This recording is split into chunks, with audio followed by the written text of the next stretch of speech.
Hoy vamos a hablar de los accidentes, ¿cierto? Cerebrovasculares, así se llaman.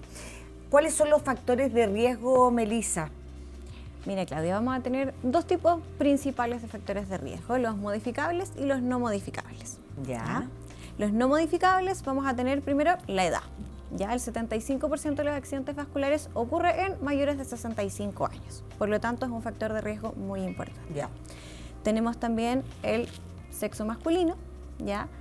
Más o menos cuando empieza la menopausia, perimenopausia, se empiezan a igualar, ¿ya? Pero al principio es más frecuente en hombres que en mujeres. Mira. Tenemos también, por ejemplo... ¿Y el tema genético? Bueno, el tema genético también es importante, pero las causas genéticas son raras, en realidad. ¿Ya? De hecho, por ejemplo, pacientes jóvenes con accidentes vasculares, sí o sí tenemos que buscar alguna causa genética en caso de que no encontremos lo más clásico como factor de riesgo. Y algunas etnias también y razas, por ejemplo, afroamericano, mayor riesgo también de accidente vascular. Hay gente que se preguntará, ¿y qué es exactamente el accidente cerebrovascular? Mira, vamos a tener una lesión que se produce, que en el fondo hay una muerte de neuronas porque deja de llegar el flujo sanguíneo, ¿ya? Y ahí entra todo el trabajo de por qué se tapó el vaso. Claro. Y obviamente al taparse el vaso llega menos sangre y hay neuronas que dejan en el fondo de funcionar y posteriormente se mueren. Y eso es un accidente cerebrovascular. Son neuronas que se te mueren. Pero dicen, perdona, es que yo soy ignorante en este tema, pero mira, dicen que uno va perdiendo y quemando neuronas toda la vida, ¿cierto? ¿Acaso en particular de alguna zona especial del cerebro? Claro, va a depender en realidad de dónde se tape ese vasito. Y ya, y me hablaste de los factores de riesgo, me dijiste, hay unos que no son modificables. Exacto, esos son los no modificables. ¿Cuáles son los factores de riesgo? Que acá son los importantes. Claro, que todos podemos... Tenemos, por ejemplo, principalmente la hipertensión arterial. ¿Ya? Súper importante. Ya sabemos que la prevalencia de hipertensión arterial es alta en nuestro país y por lo tanto tener un mejor control de presión arterial baja el riesgo de un accidente vascular. Ya, ¿con qué presión uno ya corre el riesgo de...? Idealmente hay que mantenerle 120-80, que en el fondo es para decir que está una presión normal. Ya, perfecto. Tenemos también la diabetes, por ejemplo, también muy importante, el tabaquismo, la dislipidemia, que es el colesterol, ¿cierto? Tenemos varios tipos de colesterol, pero el colesterol malo, que le llama la gente el LDL, elevado, el tabaco, como te comenté. También tenemos otros factores que son menos comunes entre la población, y acá es súper importante, por ejemplo, el síndrome metabólico, que también es muy importante y prevalente en la población. Y dentro de los otros que son más raros, tenemos algunas cardiopatías o enfermedades cardíacas mucho más raras, siendo siempre la más frecuente y un factor muy importante de riesgo la fibrilación auricular. O sea que todo lo modificable tiene que ver básicamente con hábitos. Totalmente. Donde sí podemos hacer algo para evitar tener un accidente. ¿Cuáles son los síntomas? Va a depender un poco, porque depende de qué vaso se tape, ¿ya?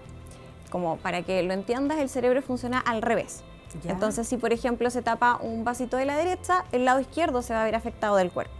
Entonces puedo tener trastorno para poder mover, pierdo la fuerza, o siento diferente, o siento menos, sensación como de lengua traposa, querer decir alguna palabra, por ejemplo, en que, no sé, quieres decir mesa y dices casa, que no tiene relación a lo que estás conversando. Y también hay algunos accidentes vasculares que de repente pueden pasar más inadvertidos, por ejemplo, con sintomatología un poco más común, con otras cosas, como por ejemplo el vértigo. ¿Ya? ¿También?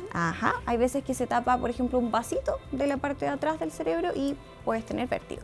Ahora, no es para que todos los que tengan vértigo se asusten, pero en el fondo estos son síntomas que parten de una en su máxima intensidad que nunca habías tenido antes. Y los dolores de cabeza también pueden ser un síntoma cuando dicen que no es normal que de repente, de un momento a otro, te venga un dolor muy fuerte.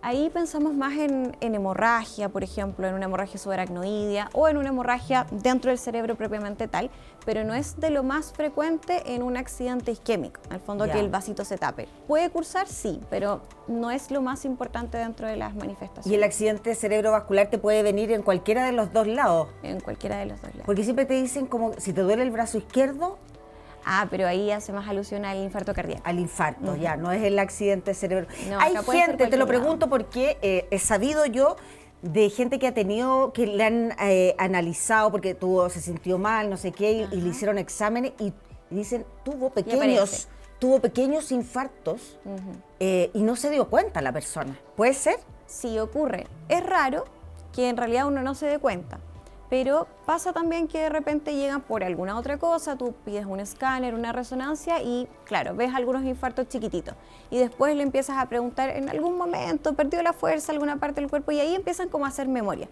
Pasa también que muchas personas no se inmutan frente a estos cambios y dicen como, pucha, ya se me va a pasar, y en realidad hay infartos que son muy pequeñitos y la persona no necesariamente va a tener una discapacidad posterior. Cuando uno habla de un infarto cerebrovascular, se imagina a una persona que queda como planta, digamos. No necesariamente, pero no claro. Por eso te digo, como que yo lo asocio, o sea, tú me decís eso y entiendo que ponte tú a Gustavo Cerati, le vinieron infartos cerebrovasculares y quedó, ¿cierto?, sin poder moverse, sin poder hablar, quedó dormido. ¿Qué te puede pasar? Porque eso a lo mejor es un tipo de infarto, pero ¿qué más te puede pasar cuando te da? ¿Puedes quedar con secuelas? Puede ser que no quedes con ninguna secuela. ¿Ya? Hay infartos que son muy chiquititos que de repente pueden tener, por ejemplo, manifestaciones como sentir un poco menos una parte del cuerpo, un brazo, una pierna, como hay otros que efectivamente aumentan la mortalidad de la persona. No necesariamente incluso por el infarto, sino que una persona que, por ejemplo, queda en situación de postración secundaria a un infarto, va a tener, por ejemplo, mayor riesgo de trombosis en las piernas, de neumonía, y eso también va perpetuando finalmente la severidad del paciente. Mira, qué increíble.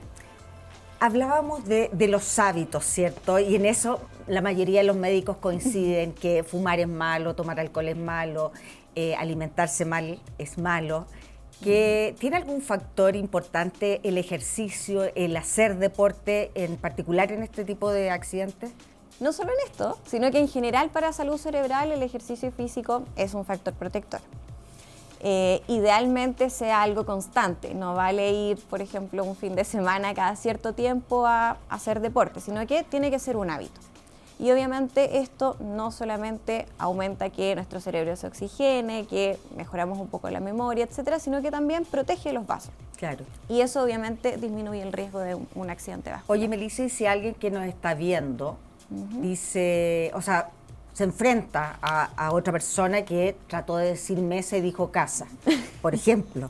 Bueno, nos pasa a veces por la edad, pero no, estamos en un contexto de que la persona se siente mal, tiene otros síntomas, ¿cierto? Se nota confundido. ¿Tiene que partir al tiro al hospital, a un centro de asistencia? Sí, no, es muy, muy importante el tiempo. ¿Ya? Cuando hablamos de cerebro y corazón, el tiempo es fundamental.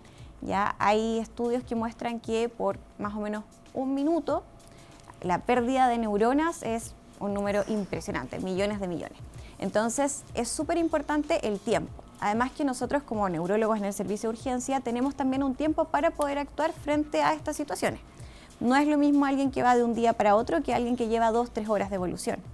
Porque sí podemos generar algunas, digamos, medidas con medicamentos, por ejemplo, que van y disuelven ese trombo que está tapando ahí. Y no solamente de una manera invasiva, sino que muchas veces es aplicar un medicamento endovenoso que nos ayuda, y eso se ha visto que a 3 meses disminuye no solamente la mortalidad del paciente, sino que también su discapacidad futura. Perfecto, o sea, en resumen, el tema de los hábitos es fundamental, cuidarse. Cuidarse y estar atento a cualquier tipo de síntomas que uno pueda tener, controlarse la presión, me imagino. El control de la presión, la diabetes, el tabaco. Sí. Oye, vamos a ver tu página. Ahí está, Neuroestímulo CL, Melissa Álvarez, espacio terapéutico online y presencial. Pueden navegar la página, pueden seguirla también, ¿cierto?, en Instagram.